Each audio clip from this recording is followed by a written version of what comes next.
ऐका ना, आपल्याला ना pizza, pasta, noodles, momos, Manchurian अजून बरंचसं काही आलं पाहिजे हां. तेव्हा आपण ना एक मॉडर्न आई आहोत, नाहीतर आपण मॉडर्न आई नव्हत. आपण एकदम साध्या सिंपल महाराष्ट्रीयन आई आहोत.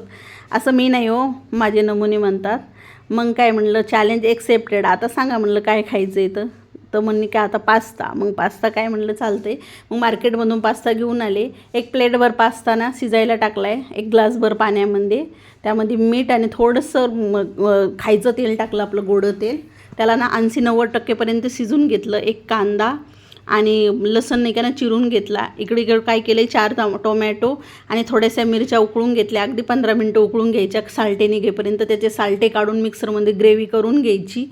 इकडे काय करायचं, थोडंसं लसण आणि तो कांदा आपण परतून घ्यायचा. त्यामध्ये ती ग्रेव्ही टाकून घ्यायची.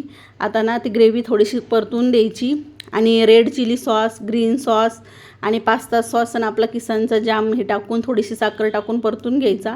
अगदी आपण जो पास्ता शिजला होता का तो पास्ता टाकून घ्यायचा आणि त्याला थोडंसं 15 मिनटं फ्राय करून घ्यायचं. एकदम मार्केटसारखाच भारीच पास्ता होतो.